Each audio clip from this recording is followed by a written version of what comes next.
오늘 이 뜻깊은 자리에 초대해 주셔서 진심으로 감사드립니다. AI로 인해 기술 패러다임이 상상하지 못할 속도로 변화하고 있어 저희를 포함한 반도체 기업들의 적극적인 투자에도 불구하고 폭발적인 수요에 대응하기엔 부족하다는 것이 시장의 시각입니다. 이에 따라 기흥, 화성, 평택에 이어 용인국가산단의 투자 일정이 많이 빨라졌고 저희가 새로운 단지를 준비해야 할 시점도 앞당겨졌습니다. 대통령님 말씀대로 속도전입니다.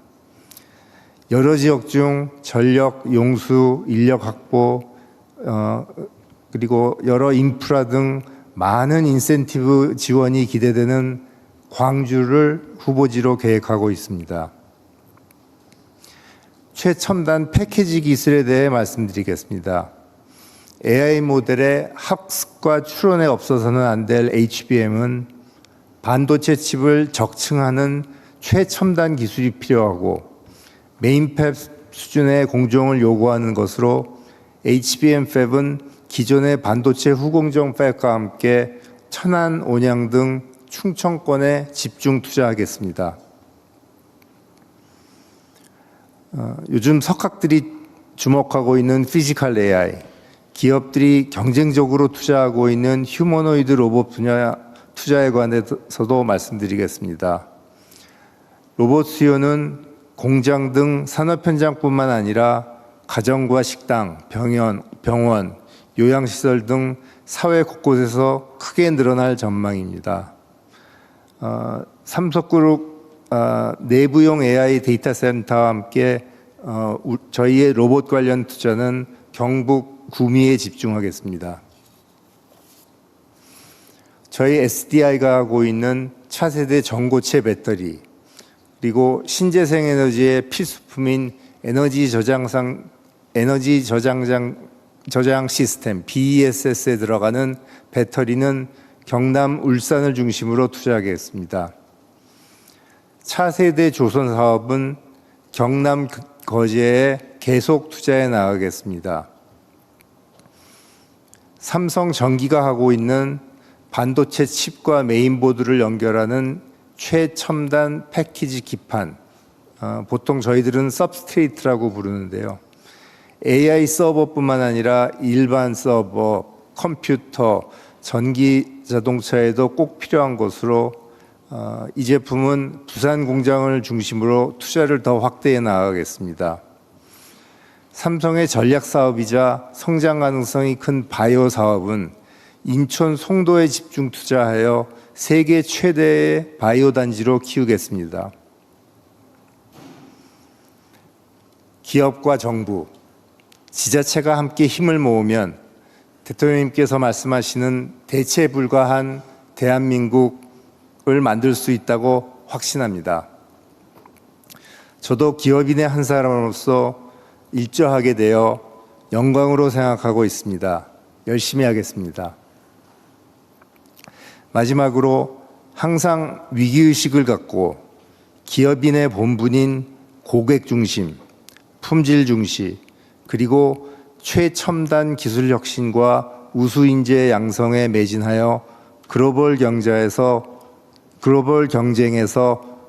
아까 대통령께서 하신 말씀 초격차로 앞설 수 있도록 노력하겠습니다. 감사합니다.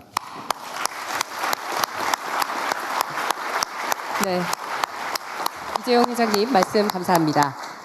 다음은 SK 최태원 회장님께서 SK그룹사 투자 계획을 발표해 주시겠습니다.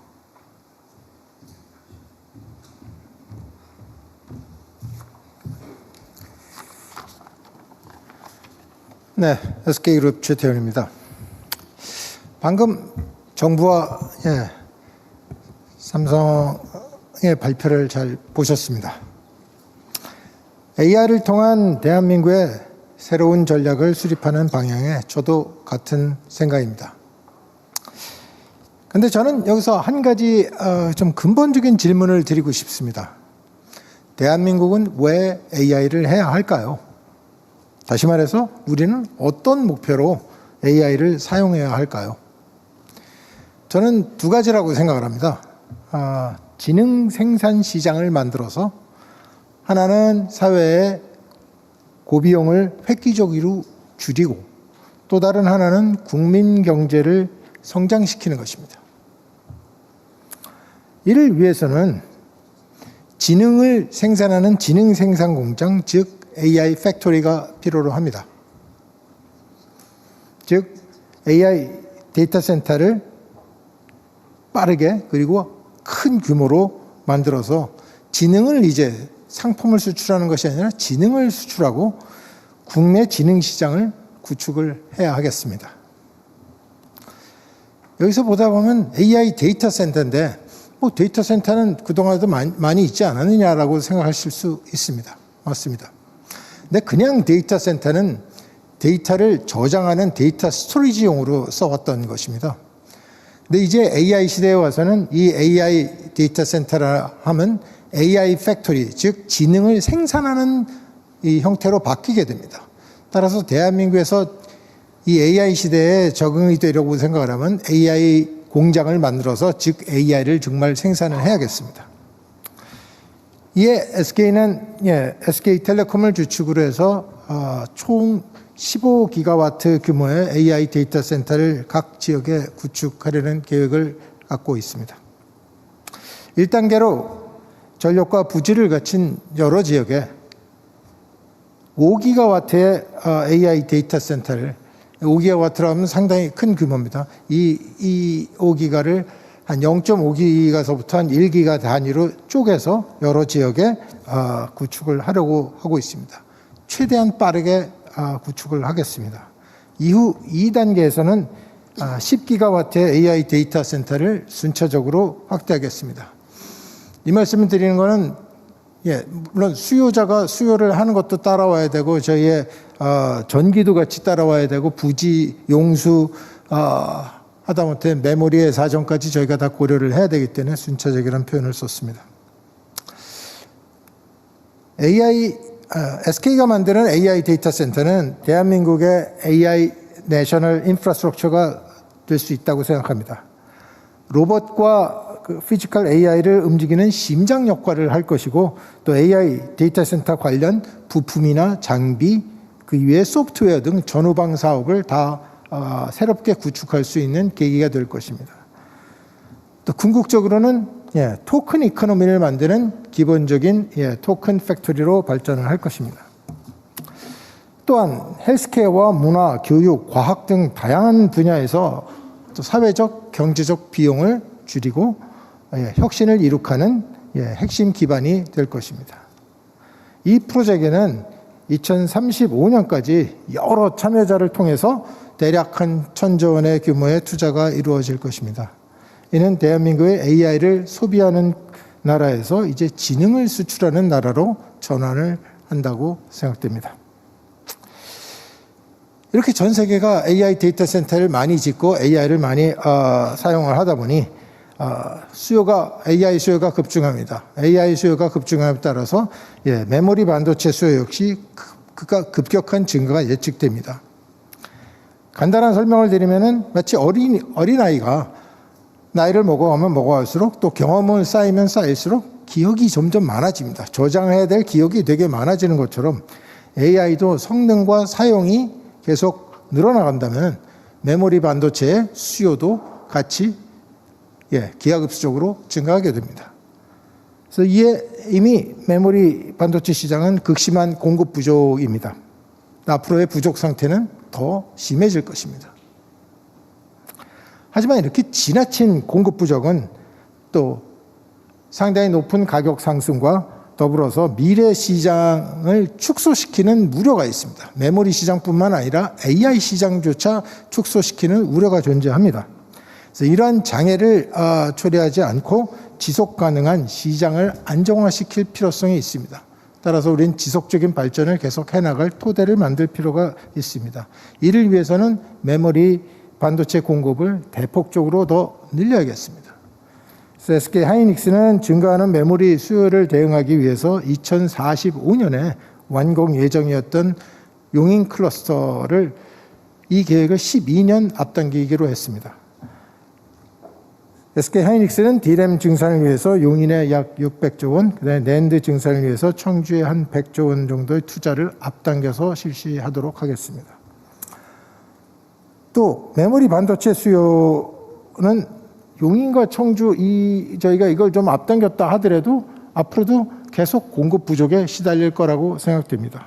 이후에도 계속될 메모리 공급 부족을 해소하기 위해서 저희는 새로운 생산 기반을 만들 필요성이 있겠습니다.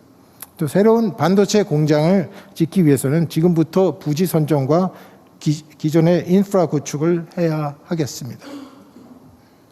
참고로 용인 클러스터 조성에 저희가 9년이 걸렸습니다. 또한 반도체 공장은 대규모 부지와 전력과 용수와 인력이 필요로 합니다.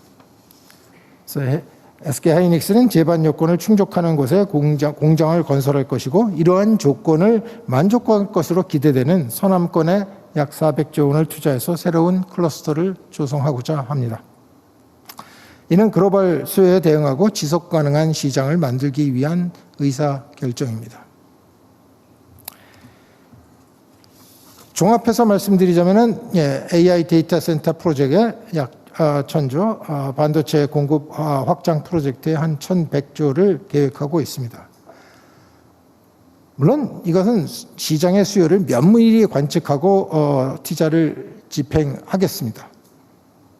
하지만 오늘까지 보이는 수요는 아주 견조하고 이러한 투자가 계속된다 하더라도 여전히 공급 부족을 해소하기는 어렵다고 생각됩니다. 향후 10년을 보면 SK는 평균 한 100조 원 이상의 국내 투자를 계속해서 집행하도록 하겠습니다. 또한 SK는 리스크를 충분히 감안해서 실행 가능한 파이낸스 계획을 준비하고 있습니다. 앞으로 저희는 담대한 비전과 철저한 준비를 바탕으로 글로벌 AI 생태계를 리드해 나가도록 하겠습니다. AI의 미래는 대한민국에서 만들어 나가겠습니다. 감사합니다. 네, 최태원 회장님 말씀 감사합니다. 지금 대통령께서 무대로 이동하고 계십니다.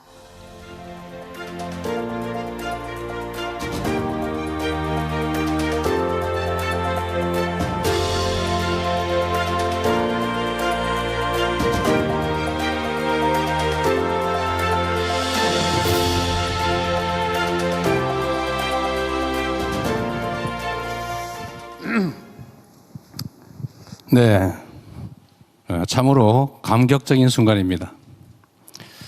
감히 이렇게 말할 수 있겠습니다. 대한민국 새로운 역사가 시작된다.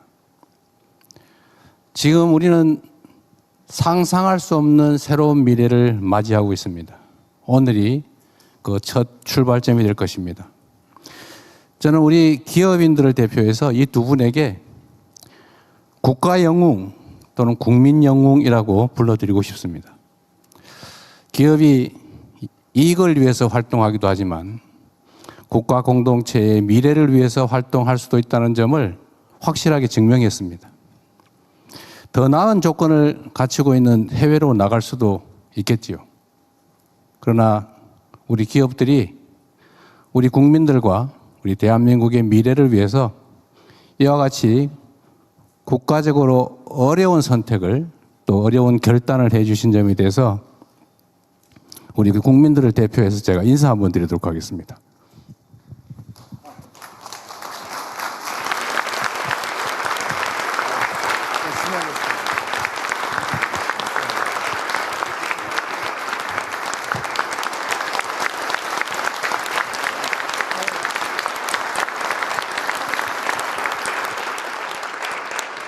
저희가 앞으로 이 계획을 차질 없이 확실히 수행하겠다는 의미로 손 한번 잡아보겠습니다. 네, 대통령님과 두 회장님께서는 손을 하나로 모아주시죠. 네, 제가 대한민국의 미래를 위해라고 외치면 파이팅으로 모두 함께 한마음 한뜻으로 외쳐주시기 바랍니다. 자, 대한민국의 미래를 위해 파이팅! 자, 다시 한번 하겠습니다. 대한민국의 미래를 위해 파이팅! 고맙습니다. 네, 세 분께서는 자리로 돌아가 주시기 바랍니다.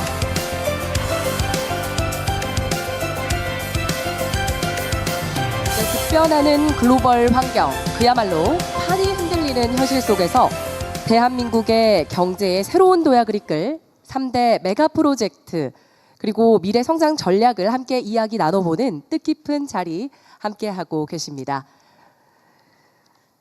자, 이어서 3대 메가 프로젝트 육성 방안 자유 토론을 진행하도록 하겠습니다. 최대한 많은 분들께 발언의 기회를 드리기 위해서 발언자분께서는 핵심만 짧게 말씀을 부탁드립니다. 또 오늘 기회를 얻지 못한 분들께서는 서면 질의서에 적어주시면 추후 필요시에 답변 드리도록 하겠습니다. 네, 자유 토론 시작하도록 하겠습니다. 자, 그러면 네, 업계에서 먼저 시작해 주실까요? 예, 안녕하십니까. 사실 오늘 제가 드리려는 말씀은 이미 네 분의 장관님들께서 미리 말씀을 주셨습니다. 그렇지만 저희 실질적으로 저희 사업을 하는 입장에서는 너무 이 중요한 사항이기 때문에 다시 한번 세 가지의 건의 사항으로 요약해서 말씀드리도록 하겠습니다. 첫 번째, 투자 속도를 획기적으로 높일 수 있는 신속한 원스톱 행정 지원이 절실합니다. 용인 국가산단을 포함하여 전담 부서가 이러한 절차를 한 곳에서 신속하게 처리해 주신다면 저희 기업이 더 빠르게 투자하고 사업 경쟁력을 제고하는 데 큰 힘이 될 것 같습니다. 두 번째는 국가산단은 국가의 인프라를 책임지고 조성해 주실 것을 건의드리겠습니다. 전력과 용수는 AI 시대의 가장 중요한 산업 인프라로 보다 과감한 정책 지원이 필요합니다. 글로벌 경쟁국 수준의 안정적 공급 및 경쟁력 있는 가격으로 국가가 직접 국가 산단까지 공급을 보장해 주시면 다시 한번 감사드리겠습니다. 마지막으로 국토부 장관께서 말씀 주셨는데 정주 여건도 획기적으로 지원해 주시기를 부탁드립니다. 그렇게 되면 오늘처럼 앞으로도 민관이 한뜻으로 힘을 모아 속도를 낸다면 대한민국은 더욱 크게 도약할 수 있을 것으로 확신합니다. 감사합니다. 네, 이 부분은 좀 미리 말씀을 드리는 게 좋을 것 같습니다. 이 정부도 각오를 해야 되기 때문에 여기 관계 장관도 나와 계시고요. 신속한 원스톱 행정 절차는 대통령이 직접 책임지도록 하겠습니다. 이게 아마 용인의 SK 하이닉스 반도체 공장 입지할 때도 제가 나름대로 뭐 지방자치단체장이라 큰 권한은 없었습니다만 그 시간을 앞당기는데 꽤 도움이 됐을 겁니다. 이제는 제가 대통령으로서 아까 말씀드린 바대로 청와대에 이 사업만 전담하는 팀을 별도로 구성해서 직접 제가 이 사업이 끝날 때까지 임기가 종료될 때까지 확실하게 챙기겠다는 말씀을 드립니다.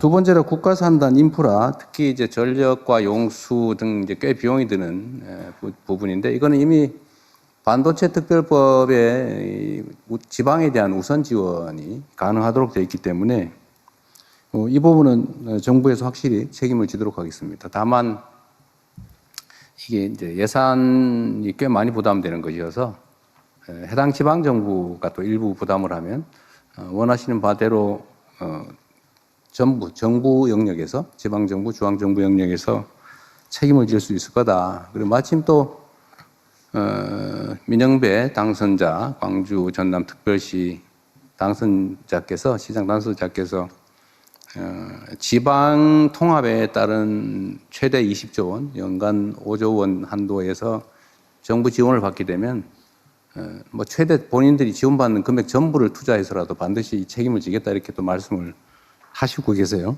그래서 이 문제는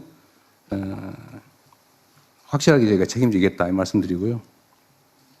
전기요금 얘기는 이미 이제 특히 광주 전남으로 SK도 이제 옮기는 게 아니죠. 그 추가 공장을 설치하게 될 텐데 여기 전기요금 중에서 사실은 재생에너지 전기가 중요하잖아요. 네, 아리백 때문에 뭐 거기는 원전과 같은 기저전력도 필요하고 태양광 또는 뭐 풍력 같은 재생에너지 또 이 가능성을 극복하기 위한 ESS를 포함해서 이런 기반을 갖추는 건 당연하고 해당 지역에서 수도권으로 송전되는 비용이라든지 또 지방 균형 발전이라고 하는 정부의 정책 목표 달성이 필요하기 때문에 소위 지산지수 원칙에 따라서 전력 요금에 대해서는 확실하게 메리트가 생길 수 있도록 하겠다는 말씀을 드립니다. 기후에너지부가 잘해야 될 것 같아요. 네. 그리고 정주 여건 개선은 아까 이제 국토부 장관께서도 말씀하셨습니다만 해당 지역에서 근무자들이 이제 충분히 교육받아서 공급되고 또 그들이 가정을 이루고 그 지역에서 수도권 못지않은 삶을 누릴 수 있게 하는 것은 매우 중요합니다. 이게 정부가 하는 정책 목표 중에 이제 수도권의 집중을 완화하고 전국의 균형 발전을 통해서 국토를 효율적으로 사용한다. 여기서 많은 뭐라 그럴까요? 프로핏이 이점이 있기 때문에 정주 여건 개선을 위한 투자도 대대적으로 할 생각입니다. 그게 정부가 할 몫이고 특히 반도체 회사들이 정부에 부담하는 세금이 엄청난 규모로 늘어날 걸로 생각이 되기 때문에 동업자 정신을 가지고 확실하게 책임을 지도록 하겠습니다. 이 세 가지 요청의 말씀은 SK도 같이 해당되는 것이어서 미리 말씀드렸습니다. 네. 네, 고맙습니다. 삼성전자에서 토론의 문을 열어주셨는데 혹시 SK에서 하실 말씀이 있으시다면 기회를 드리겠습니다. 네, SK하이닉스입니다. 저희 내용도 사실은 삼성전자하고 거의 비슷한데요. 그중에 거기에 추가해서 제가 두 가지만 더 말씀을 드리고 싶습니다. 첫 번째는 방금 말씀하셨던 반도체 특별법입니다. 이게 감사하게도 사실 이 법을 만들어 주셔서 올해 2020년 8월 달에 이제 시행 예정으로 되어 있는데 이 법에 그 수혜를 받게 되면 산업 기반 시설 구축비의 일부를 국비 지원해 주시는 게 있고 그다음에 입주 기업들을 대상으로 해서 규제 개선이랄지 기타 인허가를 신속하게 처리해 주시는 어떤 그런 특례가 있습니다. 근데 아쉽게도 오늘 발표된 내용 중에 용인 산단은 일반 산단으로 분류가 돼 있어서 이 반도체 특별법의 혜택을 받을 수가 없게 돼 있습니다. 물론 이게 소부장 특화단지랄지 첨단 전략산업 특화단지로 지정은 되어 있습니다만 용인도 저희가 이제 공사 시작한 지 1년여밖에 안 되는데 여기도 이렇게 특별법에 수혜를 받게 해주신다 그러면 굉장히 저희만이 SK하이닉스만이 아니고 거기에 입주하는 굉장히 많은 저희 협력사들이 같이 혜택을 받을 수 있을 것 같아서 그 부분을 좀 말씀드리고 싶었고요. 또 한 가지는 청주도 오늘 이제 투자에 이제 포함이 되어 있는 지역인데 청주도 사실 지정이 안 돼 있기 때문에 하다못해 특화단지로도 지금 지정이 안 돼 있어서 그 부분들까지 같이 좀 배려를 해주신다 그러면 더할 나위 없이 좋을 것 같습니다. 두 번째는 사실 그것도 이미 다 준비를 해주셔서 약간 좀 중원본이 될 수 있을지 모르겠지만 그 정주 여건 관련돼서 여러 가지 어떤 좋은 계획들을 가지고 계시고 어떤 굉장히 멋있는 그런 어떤 플랜이 있는데 저희가 지방에 내려가게 되면 많은 협력업체와 같이 가게 될 겁니다. 그리고 이제 더군다나 젊은 인재들도 같이 많이 갈 텐데 가장 우려되는 것은 어떤 주거나 문화도 있지만 이 교육 문제거든요. 그러니까 자칫하면 또 이제 주말 부부가 생길 수도 있고 나는 지방에 있지만 우리 가족은 서울에서 그러니까 그런 일이 안 생기려면 저희가 볼 적에는 굉장히 좋은 고등학교, 굉장히 좋은 초등학교, 중학교들이 있으면 굳이 서울 가지 않고 아니 수도권 가지 않고도 훌륭한 교육을 받을 수 있을 것이고 그렇게 된다 그러면은 조기에 이렇게 좀 정착하는데 큰 도움이 될 것 같아서 말씀하셨던 내용들에 분명히 아마 포함되어 있을 것 같은데 다시 한번 강조를 드리고 싶었습니다. 이상입니다. 네, 확인 삼아 아니면 관계 부처의 지시 삼아 말씀을 한번 좀 드리도록 하겠습니다. 일반 산단에 해당되는 용인 SK하이닉스 클러스터는 사실 좀 억울할 거예요. 같은 지역의 산단인데 어디는 되고 어디는 지원이 안 된다 이런 차이별이 있을 텐데 일단 원론적으로 말씀을 드리면 이제 이 반도체 산업 자체에 대한 지원도 있어야 되고 또 한편으로는 이제 지역 균형 발전 차원에서 새로운 이제 거점을 만드는 이 지원의 필요성도 있는데 말씀드린 것처럼 새로운 거점을 만드는 것은 정말 이 대한민국 균형을 잡는 것이어서 그럼 전폭적으로 지원할 생각입니다. 아까 말씀드린 대로 뭐 기본적으로 100% 지원하는 것으로 이렇게 생각하고 있습니다. 근데 용인 산단 문제는 사실 현재 상태로는 이제 용수 공급이나 이게 아슬아슬하고 용수는 그래서 일반 뭐라 그럴까요? 그 생활용수 이 사용과 거의 맞춰 이제 0.1% 차이로 맞춰져 있는데 그게 과연 우리가 예측 못한 장기 가뭄이 발생할 경우 어떤 일이 벌어질지 사실 걱정이거든요. 지금 겨우 마치긴 하는데 근데 전력도 사실은 좀 무리하게 지금 설정돼 있고 물론 그 문제도 저희가 이제 어차피 여기를 빨리 완공하고 또 지방에 또 거점을 만들어야 되기 때문에 동시에 추진하고 수도권에 기존에 계획된 것은 신속하게 이제 건설한다 하는 게 기업의 방침이기도 하고 정부는 거기 전적으로 이제 지원을 할 생각입니다. 그래서 바람직하기로는 사실 이전의 결정이 좀 그런 점들이 고려됐으면 좋았을 텐데 이 사실 이렇게 수요가 폭증하는 걸 그때 당시 예상을 못하고 요 정도면 되겠지 뭐 수도권에 이미 갖추어져 있는 사이트에다 하는 게 좋겠다 이런 판단을 했던 것 같고 정부도 뭐 거기다 최대한 맞춰보자 이렇게 얘기를 했던 것 같습니다. 그래서 이제는 방향이 좀 완전히 바뀌어서 두 가지를 동시에 이렇게 만들어 가기로 했습니다. 그래서 지방은 국가적 필요에 의해서 대대적인 지원을 한다. 이건 명백하게 방침으로 해야 될 테고요. 다만 용인 문제는 저희가 고민을 좀 해보겠습니다. 대신에 이미 이것도 뭐 예를 들면 SK 같은 경우는 45년까지 목표로 했던 걸 32년까지 앞당긴다 그랬던가요? 12년 당. 네, 12년 당겨서 33년, 35년, 47년이 35년이 되는 모양이군요. 그건 이제 국가적으로도 이익이 되는 문제여서 그 과정에서 생기는 예를 들면 토지 취득의 문제라든지 하여튼 어려움이 되는 점들은 제가 직접 좀 관할해서 최대한 신속하게 문제 해결을 해보도록 하겠습니다. 지원 문제는 좀 이 자리에서 확정적으로 말씀드리긴 좀 어려워서 또 지방에 투자하는 것도 고려해서 저희가 어느 정도의 지원과 협력을 할 것인지 행정적 지원은 뭐 당연히 해야 될 테고요. 다만 재정적 지원을 어느 정도 규모를 할지 과연 할지 말지 부분은 다시 한번 실무적 토론을 한번 해보도록 하겠습니다. 그리고 지방에 새롭게 만드는 생산 거점에 그야말로 정주 여건, 예를 들면 인력, 그러니까 뭐 인재, 수급 여건을 개선하는 건 정부가 해야 될 가장 중요한 일이고 사실은 그곳에 공장을 만드는 게 목표가 아니고 해당 지역에 사람이 많이 살게 하는 게 정부 정책의 목적입니다. 그러니까 그건 기업이 걱정 안 하셔도 일단 그 지역에서 일할 수 있는 자원을 충실하게 양성해내는 거 이건 어떻게든지 해낼 겁니다. 지금 사실은 뭐 상당 정도 갖춰져 있는데 조금만 그 지원하면 필요인지는 얼마든지 양성해낼 수 있을 것 같아요. 일각에서 호남에 인재를 구할 수 있겠느냐 뭐 그런 얘기를 하는데 사실은 수도권만 기회가 있으니까 다 몰려와서 그러지 거기도 충분히 인적 자원이 있죠. 잠재력이 있으니까 제대로 교육하고 희망을 주면 얼마든지 인재 양성은 가능할 거다 생각합니다. 주거 환경 개선이나 문화 인프라를 구축하는 거 또 사실 보건 의료 인프라도 중요하거든요. 예를 들면 이런 문제도 정부의 재정 투자나 지방자치단체, 지방정부와 협력해서 확실하게 서울에 사는 거나 뭐 경기도 일대, 인천 일대 사는 것보다 오히려 여기가 훨씬 낫다 이런 생각이 들 수 있을 정도로 저희가 챙길 생각입니다. 대학도 마찬가지죠. 대학은 이미 뭐 서울대 10개 만들기, 거점 대학 육성 이렇게 해서 해당 지역에 대학에 대한 지원은 대폭 늘어날 거예요.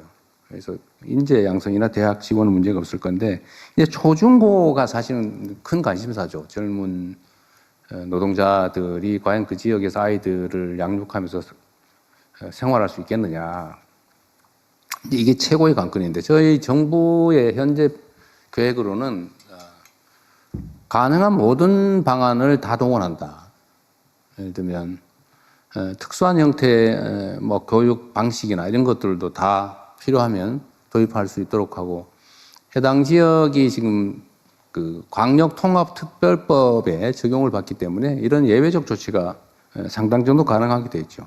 그래서 해당 지역에서 좋은 학교에서 아이들을 잘 가르치고 양육할 수 있는 교육 시스템을 갖추는 것도 저희가 확실하게 걱정하지 않도록 책임지도록 하겠습니다.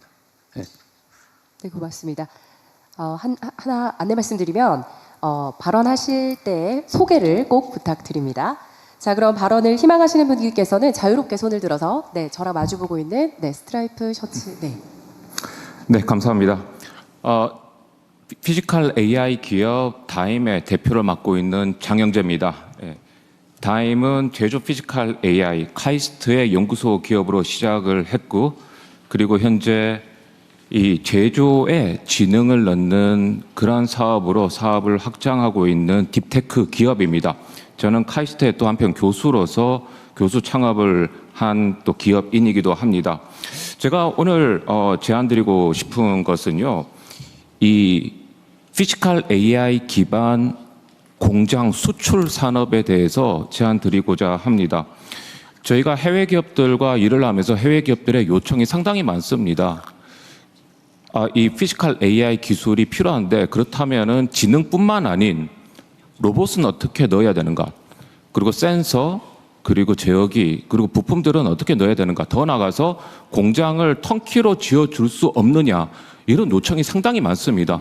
각자 도생의 세상에서 제조가 중요해지고, 그러한 세상에서 제조 투자가, 특히 피지컬 AI 기반의 제조 투자가 전 세계적으로 일어나는 이 시점에서 어떻게 보면은 피지컬 AI의 가장 현실적인 성장 모델, 산업 모델은 피지컬 AI 기반 공장 수출이 아닐까 합니다. 네. 사실 저희는 이 카이스트에서 국내 기업들 피지컬 AI 기반 공장 자동화를 구축하는 기술들, 로봇, 센서, 통신 장비, 액추에이터, 국내 기업들로 구성된 팀 코리아를 구축해서 이미 플랫폼을 완성해서 가능성을 입증했습니다. 즉 그만큼 이 반도체와 데이터 센터는 저희가 투자를 해서 수요를 충족하는 모델이지만, 저희가 이제는 대한민국은 이젠 남이 만든 수요가 아닌 저희가 수요를 직접 만들어서 첨단 공장을 지으려면 대한민국이다라는 새로운 수출 모델로 성장하는 전략을 부탁드리겠습니다. 그리고 마지막 한 가지 대통령님께 부탁 말씀 하나 드리겠습니다. 다보스 포럼이나 국제 정상들이 모이는 자리에서 기회가 있으시다라면 첨단 공장을 지으려면 대한민국으로 오십시오. 그 한마디 부탁드리겠습니다. 이상입니다. 감사합니다. 네, 이거 제가 얼마 전에 뉴스를 보니까 삼성에서 집을 아예 지어서 판다고 그러더군요. 그게 첨단, 예를 들면 시설 다 갖추어서 모듈 형주대. 어쨌든 비슷할 것 같은데, 혹시 산업부나 과기부에서 잠깐 간단하게 설명 한번 해주실래요, 의견? 네, 지금 우리 교수님이랑 하고 있는 게 저희가 산업부에서 하고 있는 맥스 제조 AI의 인공지능 전환의 궁극적인 목표가 저 공장을 수출하는 게 저희들의 목표입니다. 우리 SK 최 회장님도 같이 하고 계시고요. 저 지금 장 교수님도 저희하고 같이 한 팀인데 오늘 특별히 발언해 주셔서 네. 감사합니다. 네, 매우 전망 있는 얘기인 것 같습니다. 제가 삼성하고 SK 반도체 공장을 몇 번 가봤는데, 이걸 예를 들면 우리가 작은 시야로 그 안에 들어가서 봐서 그렇지, 사실 밖에서 멀리서 보면 고정된 사이트이긴 하지만 거기서 뭔가를 이렇게 집어넣으면 뭔가 상품이 자동으로 이렇게 나오는, 아이를 낳는 것 같은 그런 느낌이잖아요. 그런 게 들었는데, 그걸 통째로 만들어서 수출하자면 그런 얘기 같아요, 개념으로 따지면. 네, 맞습니다. 네. 좋은 아이템인 것 같습니다. 네. 네, 몇 분 더 하시죠. 시간이 다 됐다고 하는데. 네, 바로 앞에. 네. 네, 안녕하십니까. 솔브레인 대표 박영수입니다. 저는 반도체 소부장 현안에 대해서 몇 가지 좀 말씀을 드리려고 합니다. 저희 솔브레인은 불산 등 반도체 제조에 필수적인 식가격을 생산하는 소재 회사입니다. 다들 기억하시겠지만 2019년에 일본 수출 규제 당시에 반도체 라인이 설 뻔한 그런 위기 상황이 있었습니다. 그때 정부에서 정말 파격적으로 행정 지원을 해주셔갖고 저희가 증설을 6개월 빨리 해서 그런 어려움을 슬기롭게 극복했던 기억이 있습니다. 그래서 그 당시에 지정학적 리스크가 이렇게 위험하구나라는 것들을 소자회사에서 깨달아서 그때 국산화의 추진 속도를 굉장히 높였던 기억이 있습니다. 근데 안타깝게도 최근에 그런 열기가 조금 식는 그런 느낌이 있습니다. 그래서 사실 이제 소재 국산, 그러니까 소부장의 국산화라는 거는 어떤 기업을 키워주겠다라는 그런 것도 있겠지만은 그런 관점이 아니라 우리 반도체의 어떤 기초 체력을 키우고 지정학적 리스크를 갖다 막는 그런 핵심 방패라는 생각으로 좀 더 관심을 가져줬으면 좋겠다라는 말씀을 좀 드리고요. 특히 이제 불산에 대해서 제가 좀 말씀을 드리면은 저희가 생산하는 불산의 한 97%는 무수불산이라는 원재료를 중국에서 저희가 들여오고 있습니다. 그래서 이 부분이 국가안보 차원에서 굉장히 리스크한 부분이라고 저는 판단을 하고 있고요. 그래서 국내 무수불산 생산 기반을 구축할 수 있도록 정부하고 그다음에 대기업의 어떤 전략적인 지원을 좀 부탁드리겠습니다. 그리고 또 하나는 요즘 그 용인하고 평택 라인을 이제 가동을 준비하시면서 물량이 증가할 거라는 그게 명확합니다. 그래서 저희가 이제 대기업 임원분들을 만나보면 요즘 제일 관심 있는 게 공급망 안정화 리스크에 대한 부분을 굉장히 강조를 하고 계십니다. 그래서 그런 거의 일환으로 이원화가 좀 많이 좀 추진을 하고 있는데 제가 좀 부탁드리고 싶은 거는 사실 이제 이원화라는 게 어쩔 수가 없이 해야 된다는 거를 저희들도 알고 있습니다. 근데 후발업체로 들어오는 업체가 가격을 관행처럼 낮추는 형태를 너무나 당연시하게 하면 물량이 빠지고 가격이 빠지는 이중고를 겪게 됩니다. 근데 그렇게 되면 저희 같은 이제 위험물을 취급하는 소재업체는 사실 한 번의 사고가 완전히 대형 재난으로 이어지기 때문에 지속적으로 환경 안전에 대한 투자를 해야 됩니다. 그래서 그런 부분에 대한 것들을 좀 고려를 해주셔갖고 반도체 생태계 안전망을 지키고 투자 선순환이 이루어질 수 있도록 대기업에 상생하고 그다음에 제도적 배려 이런 것들을 좀 부탁을 드리도록 하겠습니다. 감사합니다. 네, 그럼 참고하기로 하고요. 또 한두 분 말씀 좀 들어봅시다. 네, 뒤쪽으로 한번 가보도록 하겠습니다. 저기 네 파란색 넥타이 하신 분 발언 기회 드리도록 하겠습니다. 네, 맞습니다. 두 손까지. 네. 안녕하십니까. 레오롭 주식회사 신정규입니다. 다른 분들도 말씀하실 수 있게 좀 빨리 말씀드리겠습니다. 일단 저희가 특정 영역에서는 이제 정말로 효과적인 AGI나 ASAI 영역에 들어가고 있고요. 그런 차원에서 이제 우리나라가 패스트 팔로잉을 하지 않고 리딩 그룹에 들어올 수 있는 기회가 돼서 정말 다행이라고 생각을 합니다.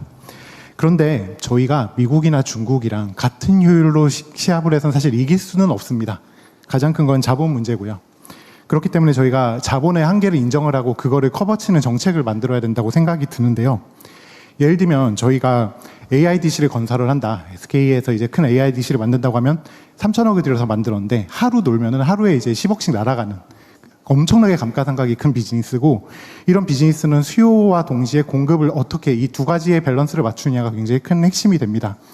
근데 저희가 사실은 아직 이렇게 많은 좋은 분들이 모여있지만 잘 모릅니다. 우리나라가 얼마나 빨리 에너지 수급이 가능한지, 예를 들면 어느 정도의 속도로 우리가 태양광을 깔 수 있는지 잘 모르죠.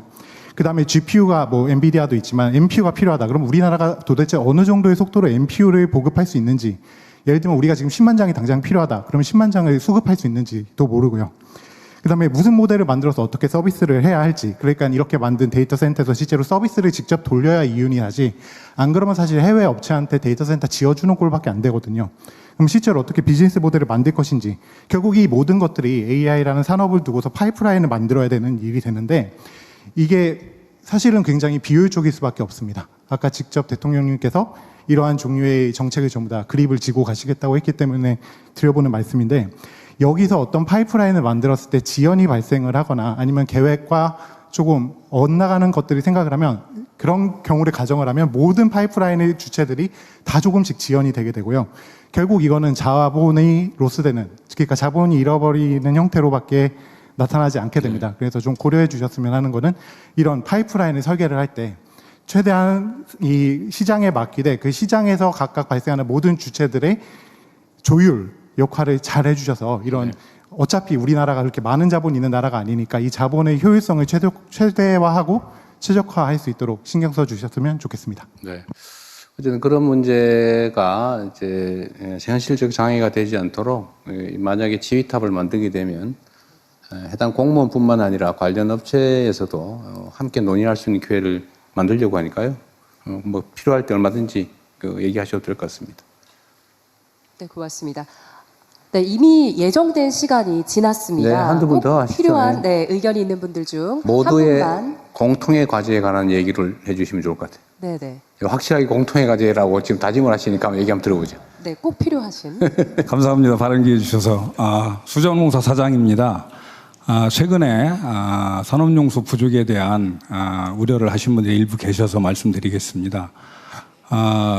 저희들이 서남권에 확보하고 있는 댐 중에서 현재 여유량하고 일부 조정량을 하면 40만 톤에서 50만 톤 정도 됩니다. 현재 상태로? 예, 현재 상태로 저희 수자원공사만 단독으로 공급할 수 있는 물량이. 그리고 수계를 일부 조정하거나 전환해서 일부 확보할 수 있는 물량이 있고요. 그리고 타 기관, 그러니까 지자체가 가지고 있는 댐, 그리고 발전용 댐, 그리고 농업용 댐을 활용을 하면 충분히 30만 톤 이상 활용이 가능합니다. 그래서 또 최근에 이스라엘이나 싱가포르 등에서도 하수 제용을 이스라엘 같은 경우 70% 이상 활용을 합니다. 그래서 하수 제용만 해도 광주 하수 처리장이 60만 톤 일일 되거든요. 그 중에서도 충분히 확보할 수 있는 물량이 있고요. 그리고 필요하면 기부하고 협의해서 댐 증고를 일부 하면 또 추가 여유량을 확보할 수가 있습니다. 그래서 이 자리에서 분명히 말씀드리지만 서남권의 용수 공급에는 차질이 없도록 하겠다. 그것은 기부하고 협의해서 수자원공사에서 확실히 책임지겠다. 그리고 데이터 센터 같은 경우에는 반도체 팬만큼 용수가 좀 들어가지는 않습니다. 그래서 그 문제도 전국에 어디에 지금 계획한 대로는 하등 차질이 없다 이런 말씀을 드리고, 그래서 이 자리에서 대통령 계신 데서 말씀을 드리는데, 용수 문제는 수자원공사가 확실히 해결할 테니 용수 문제는 걱정을 하시 마셔라 이런 말씀을 드리고 싶습니다. 네. 이게 보니까 내가 뭐 짜고 한 것 같은데 제가 우리 수공사장인지 몰랐어요. 현재 상태로도 그러니까 조정 없이 35만 톤, 조금 조정하면 65만 톤. 예, 지금 반도체 다른 기관까지 하면 100만 톤 정도. 예, 충분합니다. 네, 알겠습니다. 예. 자꾸 그런 문제 제기를 하니까 걱정이 돼서 하신 말씀 같아요. 예, 충분히 가능할 것 같습니다. 우리 민간 기업들 중에 뭐 꼭 같이 얘기해야 될 부분이다 생각하시는 분. 네, 저 끝에 한번 할까요? 네, 기회 주셔서 감사합니다. 저는 피지컬 AI 파운데이션 모델 만들고 있는 리얼월드 대표 류중이라고 합니다. 오늘 뭐 여러 가지 굉장히 굵직한 발표들이 나왔는데, 우리가 LLM에서 겪은 것처럼 결국은 그 만들어진 휴머노이드를 동작하고 공장에서 일하게 하는 것은 파운데이션 모델입니다.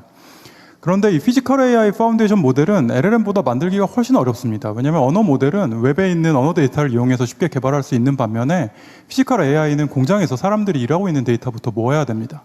또 그렇기 때문에 우리나라가 또 경쟁력이 있다고도 생각합니다. 그런데 현실은 그런 수많은 레이어에 있는 기업들, 그러니까 데이터를 모을 수 있는 강소기업들이라든가 대기업들, 그리고 저희처럼 모델을 만들 수 있는 회사들, 또 컴퓨팅을 제공할 수 있는 회사들이 다 각자의 영역에서 어렵게 일을 하고 있습니다. 그래서 이런 회사들을 연합군으로 만들어서 진짜 어벤져스를 만들어서 원탑을 찍어야 되는데요. 좋은 소식을 하나 말씀드리면, 저희가 최근에 오픈소스로 공개한 저희 파운데이션 모델이 엔비디아를 이기고 전 세계 1위를 했습니다. 그래서 그런 여러 벤치마크에서 모든 성능 평가에서 저희가 1위를 했는데, 저희가 뭐 만들어진 지 2년밖에 안 된 스타트업인데도 그런 결과를 낼 수 있다면 이 초격차를 저희가 원팀으로 전 세계에서 앞으로도 계속 주도할 수 있지 않을까. LLM 같은 경우에는 독자 파운데이션 모델이라는 프로젝트를 통해서 우리가 빠른 시일 내에 글로벌 3강을 이뤘습니다. 근데 이제 피지컬 AI 같은 경우는 저희 회사가 이미 전 세계에서 1등을 한번 찍어봤기 때문에 이 연합군이 만들어질 수만 있으면 이 1위를 계속 수성할 수 있고 초격차를 만들어낼 수 있을 거라 생각합니다. 그래서 제가 제안드리고 싶은 거는 이 피지컬 AI 분야에 있어서도 독자 파운데이션 모델처럼 우리가 서로 민간이 합심해서 연합군을 만들고 또 정부가 지원하는 그런 강력한 생태계를 만들어 주셨으면 하는 바람으로 제언을 드립니다. 그 산업부 장관이 맨날 말하는 노래 부르는 렉스 아닙니까 이게? 저희 약간의 레이어가 좀 다른데요. 저희는 저거보다는 아쉽게도 저는 저거 좀 앞에 있는 거고요. 네, 저희는 소프트웨어 쪽을 말씀드립니다. 파운데이션 모델은 과기부에서 저희 피지컬 AI 저희 좀 아쉽습니다. 저희가 해야 되는데. 근데 우리 과기부에서 지금 과기부 한번 말씀해 주시죠. 로보월드가 굉장히 좀 현실적으로 지금 피지컬 AI 파운데이션 모델 잘 만들고 있고 나름 세계 수준에 도전을 했지만 더 높은 목표가 필요합니다. 아까 제가 발표 자료에서 말씀드렸다시피 더 많은 데이터가 모아져야 되고 그런 측면에서 연합군이 필요하고 아까 말씀드린 대로 산학연 원팀을 구성해서 피지컬 AI 강국이 될 수 있도록 저희가 준비하도록 하겠습니다. 백스 얼라이언스. 여기 계신 제조 기업들, AI 서비스 기업들이 함께하는 그리고 제조업을 기존 제조업의 역량을 업그레이드 시키는 그런 내용입니다. 어쨌든 협업을 잘하자 그런 말씀이신데 어쨌든 산업부가 잘 주고 과기부하고 둘 쪽이 다 관계돼 있군요 보니까 잘 만들어가기 바랍니다. 네, 또 좀 공통의 과제로 필요한 얘기로 좀 아까 기후부 장관이 다 충분히 한 것 같긴 한데요. 네, 다른 분들 민간 의견을 한번 좀 들어보겠습니다. 우리 저쪽 여성분 한번 할까요? 안녕하세요. 휴머노이드 기업 이끌고 있는 A로봇 엄민솔입니다. 아까 리얼월드 대표님께서 말씀하신 것처럼 사실은 피지컬 AI에 있어서 로봇 기업으로서 저희가 제일 필요한 거는 사실은 러 데이터입니다. 그러니까 실제 작업 현장에서 일하시는 분들의 동작을 원시 데이터로 취득을 하는 게 저희로서는 굉장히 필요합니다. 문제는 저희 회사가 그러니까 저희 회사가 취득하는 데이터랑 예를 들어서 뭐 다른 로봇 기업이 취득하는 러 데이터의 형식이 프로토콜이 다르기 때문에 그게 이렇게 일종의 기준이 잡혀 있지가 않습니다. 그런 상황에서 막대한 양의 데이터를 취득을 한다는 게 사실 끝없이 어려운 일이거든요. 그래서 약간 덜 익은 아이디어지만 아이디어 하나를 좀 내보고 싶은데요. 사실은 우리가 사는 세상에서 제조가 아닌 건 아무것도 없습니다. 요리사가 요리를 해도 제조고요. 그 다음에 조선소에서 용접을 해도 그거는 손으로 만들어내는 모든 것은 데이터가 됩니다. 그렇기 때문에 예를 들어서 뭐 저기 성수동 구두골목에서 일을 하는 자영업자 사장님이 계시다고 한번 가정을 해보겠습니다. 그러면 그분한테 에고센트릭 방식으로 데이터를 취득하는 것을 교육을 하는 겁니다. 에고센트릭은 어려운 게 아닙니다. 그 가슴팍에 그 바디캠을 장착을 하는 거거든요. 그걸 통해서 그 카메라의 시야각에 들어오는 매니플레이션을 할 수 있는 데이터를 취득을 해서 그거를 샌딩을 할 수 있는 것까지를 교육을 해주시면 그러면 정부가 그 데이터를 마치 쌀을 수매하는 것처럼 수매를 하시는 겁니다. 그러고 나면은 그 큰 데이터 센터에다 모아두시고 대한민국 그 기업들이 혹은 뭐 대학이나 연구소가 사용하겠다라고 하면은 한국에서 딴 데이터니까 그거를 누구나 자유롭게 액세스를 해서 쓸 수 있게 해주시면은 데이터의 표준도 세울 수가 있고요. 누구에게나 사실은 데이터를 따서 그거를 돈으로 환원할 수 있는 추가 수입을 얻을 수 있는 정책이 됩니다. 제가 알기로는 그 인공지능 초과 세수가 굉장히 많이 들어왔다라고 하는데 그거를 사회 구석구석으로 보내시는 게 정책이시잖아요. 그럼 이런 식으로 해서 모두에게 데이터를 사드릴 수 있고 그거를 또 누구나 쓸 수 있게 해주시면 어떨까라는 아이디어 한번 내봅니다. 뭐 일감으로 아주 매우 훌륭한 의견인 것 같습니다. 그러니까 데이터를 팔 기회를 만들어주자 그 말이잖아요. 예, 상당히 재미있는 의견인 것 같습니다. 예, 또 한두 분만 더 할게요. 네, 로보티즈 대표 김병수입니다. 간단하게 저희 중소기업들이 겪고 있는 애로점 공통적인 사항 한 가지만 좀 말씀드리고 싶은데요. 지금 뭐 피지컬 AI의 중요성은 다 이렇게 얘기를 해주셨는데. 저희가 지금 현재 그 제너레이티브 AI가 그러니까 에이전틱 AI로 넘어가면서 메모리 특히 그 HBM 같은 메모리 잘 준비해서 저희가 지금 수혜를 보고 있는데 그 다음 피지컬 AI가 지금 한 2, 3년 정도밖에 남지 않았거든요. 그리고 역시 대기업들은 잘 준비를 하고 계신 것 같아요. 근데 중소기업 입장에서 현재 중국 업체들과 어렵게 경쟁하고 있다는 점 말씀을 드리면서 여기서 국민성장펀드가 좋은 역할을 해줄 수 있음에도 불구하고 저희 저희는 이제 상장해서 코스닥에 있는데 활용하기에 좀 어려운 사항 두 가지를 좀 말씀드리고 싶어요. 첫 번째는 국민성장펀드는 비상장에는 투자를 하지만 상장업체에는 대출로서 지원을 합니다. 그래서 CB나 BW 같은 사항이 있기 때문에 오히려 이게 역차별이 되고요. 그리고 또 50%를 또 민간이 또 부담을 해야 되기 때문에 민간 투자 쪽에서요. 근데 그런 것들을 잘 이제 어우러서 받을 수 있으려면은 일단 코스닥에 들어가 있는 업체들은 굉장히 어려움이 있습니다. 그래서 그 두 가지를 해결해 주신다면 물론 이제 투자 대상 기업에 대한 철저한 검증이 먼저 있어야 될 겁니다. 근데 그 검증을 해 주시고 그 다음에는 그런 두 가지의 그 어려움을 좀 해결해 주시면 피지컬 AI 기업으로서 굉장히 그 경쟁력을 확보하는 데 도움이 될 것 같습니다. 딱 한 분만 더 하죠. 시간이 네, 마지막 모르겠지만. 분으로. 네. 그럼 전에 봤던 분이신 것 같아요. 김재원 선생? 전에 봤던 분 아닌가요? 말씀하십시오. 네, 안녕하십니까. 저희 앨리스는 그 AI 풀스택 기업으로 AI 인프라 구축을 하는데 모듈형 데이터 센터를 하고 있습니다. 아까 방금 말씀하신 것처럼 모듈형 주택이 있듯이 서버 반도체도 집이 필요한데 그 집을 모듈형으로 짓고 있습니다. 그리고 저희가 최근에 이제 국가 GPU 사업에 참여하고 있는 상황에서 이번에 국가 사업 외에 민간의 수요를 저희가 맞추기 위해서 호남 지역의 모듈형 데이터 센터 구축을 시작을 했습니다. 그래서 연내에 다 구축할 예정이고요. 이 현장에서 AI 인프라가 이제 필요한 것은 어떻게 보면 반도체만은 아닙니다. 그러니까 GPU와 NPU를 가동할 데이터 센터가 지금 적지시에 제공이 돼야 되는데 3년이 걸립니다. 근데 지금 당장 필요하기 때문에 이 3년 동안의 시간 안에 모듈형으로 구축해서 연구기관이나 기업들한테 굉장히 빠르게 제공할 수 있다는 점 말씀드리고 싶고요.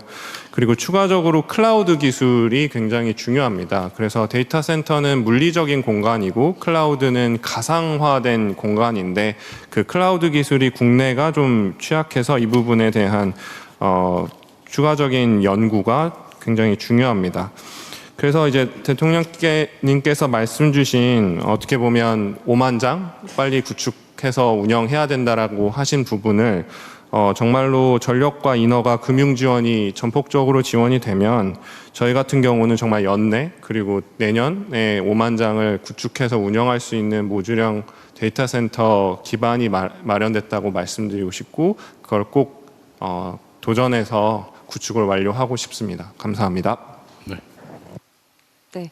시간 관계상 토론을 마무리하도록 하겠습니다. 바쁘신 일정 중에도 귀한 의견 나눠주신 모든 분들께 감사드립니다. 끝으로 대통령님 마무리 말씀 있겠습니다. 네, 저는 뭐 과정에서 제 의견도 꽤 많이 말씀드렸습니다. 오늘 두 분의 발표 그리고 여러분들의 의견을 들어본 바로는 대한민국이 역시 위대한 나라다 그런 생각이 듭니다. 정말 아무것도 없었던 다 파괴된 나라가 어쨌든 교육을 통해서 또 노력을 통해서 경제적으로 정치적으로 문화적으로 세계가 인정하는 선도적 국가로 자리 잡고 있습니다. 어쨌든 기업인들 여러분들의 노력으로 또 우리 노동자들의 협업으로 대한민국이 지금까지 이렇게 세계적으로 인정받는 나라가 됐지만 이제 새로운 기회를 맞이해서 정부와 민간이 힘을 합쳐서 전혀 이때까지 상상하지 못했던 새로운 미래를 만들어갈 수 있겠다라는 그런 자신감도 생깁니다. 사실 제가 국가 균형 발전을 국가의 핵심 과제로 설정을 하고 또 수도권 과밀 완화 또 지방 균형 발전 지역 투자를 위해서 꽤 오랫동안 노력해왔지만 사실 제가 기대했던 수준과 너무 동떨어진 너무 높은 그 목표를 설정해 주셔서 제가 사실 좀 놀랐어요. 최근 며칠 동안. 우리의 역량이 이런 정도까지 되는구나. 정부가 생각한 것 이상으로 민간의 역량은 성장하고 팽창해 왔던 것 같습니다. 다 여러분들의 헌신과 노력 덕분이라고 생각합니다. 우리 대한민국 국민들을 대표해서 우리 기업인 여러분들의 이런 헌신과 기회에 다시 한번 감사드리면서 오늘 말씀하신 것들이 과거에 한때 그랬던 것처럼 그냥 공수표에 지나지 않고 실질적인 계획으로 제대로 집행될 수 있도록 총력을 다하겠다는 말씀을 드립니다. 여러분들이 현장에서 겪는 많은 어려움들을 합리적으로 또 해결해 나가도록 하겠습니다. 기업이 잘 돼야 나라가 잘 됩니다. 또 나라가 잘 돼야 기업도 잘 됩니다. 노동자가 잘 돼야 기업도 잘 되고 기업이 잘 돼야 노동자도 잘 됩니다. 모두가 힘을 합쳐서 우리가 겪고 있는 많은 어려움들을 이겨내고 희망과 기회가 넘치는 새로운 대한민국, 대체 불가 대한민국을 꼭 함께 만들어야 되겠다라는 다짐을 하게 됩니다. 모두에게 감사드립니다. 열심히 하겠습니다. 네, 고맙습니다. 그럼 이상으로 대한민국 대도약 3대 메가 프로젝트 국민보고회를 마치겠습니다. 감사합니다. 대통령님께서 먼저 자리에서 일어나시겠습니다.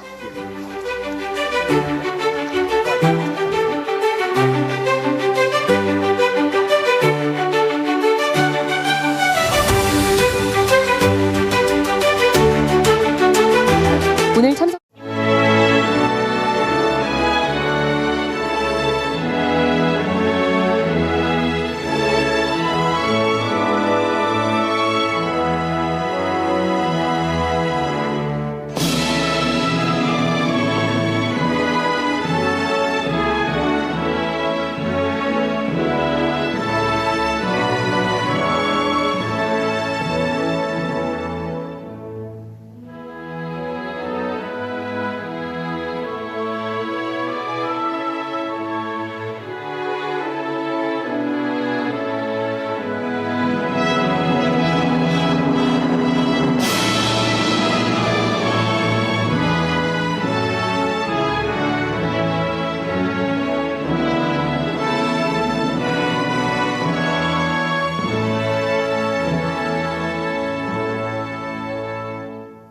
바로 모두 자리에 앉아주시기 바랍니다.